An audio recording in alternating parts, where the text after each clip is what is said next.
নমস্কার বন্ধুরা। তো পায়ের হোম টিউটোরিয়ালে আপনাদের সবাইকে স্বাগত। তো আজকে আমাদের আলোচ্য বিষয় হচ্ছে ভবানীপ্রসাদ মজুমদারের লেখা দারোগাবাবু এবং হাবু। এই কবিতাটিকে আমরা লাইন ধরে পুঙ্খানুপুঙ্খভাবে বিশ্লেষণ করব এবং তোমাদের যার যেখানে প্রবলেম কবিতাটি এবং তোমরা আমাকে কমেন্টে জানিও, আমি যথাযথভাবে তোমাদেরকে উত্তর দেওয়ার চেষ্টা করব। এবং তার আগে আমার চ্যানেলটিকে যারা সাবস্ক্রাইব করোনি তারা অবশ্যই আমার চ্যানেলটিকে সাবস্ক্রাইব করো, যাতে আমার ভিডিও সবার আগে তোমাদের ফিডে পৌঁছে যায়। চলো এবার আমরা কবিতাটি শুরু করি। থানায় গিয়ে সেদিন ভোরে বললে কেঁদে হাবু। ঠিক আছে, তো কি বলেছে, প্রথমে সকালবেলায় মানে ভোর হওয়ার সময় ভোরেই থানায় গিয়ে হাবু কাঁদতে কাঁদতে গিয়েছে থানায়। ঠিক আছে, নালিশ আমার মন দিয়ে খুব শুনুন বড়োবাবু। তাহলে থানায় গিয়ে বড়োবাবুকে বলছে আমার একটা নালিশ আছে, আপনি মন দিয়ে শুনুন। চারজন ভাই আমরা একটা ঘরেই থাকি। তাহলে কি বলেছে, হাবুরা কয় ভাই? চার ভাই কি করে? একটি ঘরের মধ্যেই থাকে। দুঃখে আমি সারা দিন রাত ভগবানকেই ডাকি।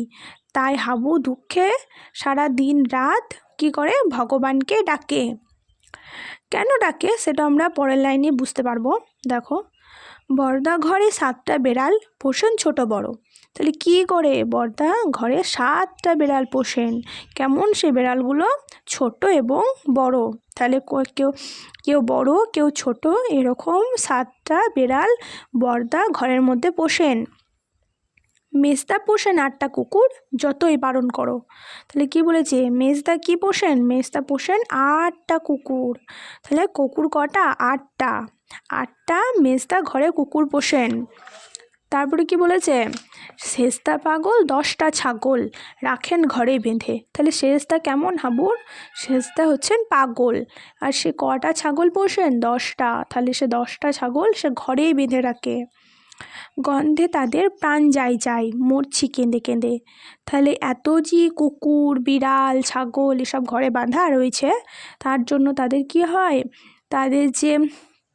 তারা যে মল ত্যাগ করে এবং তারা যে খাবারগুলো ছড়ায় খায়, এগুলোর কারণে তাদের কি হয়, গন্ধে তাদের প্রাণ যায়। দারোগাবাবু বললে হাবু।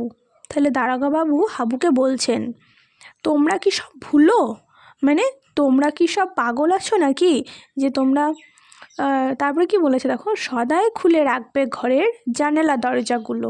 তাহলে কি বলেছেন, তাহলে সব সময় ঘরের জানালা এবং দরজাগুলো খুলে রাখার জন্য বড়োবাবু হাবুকে বলছেন।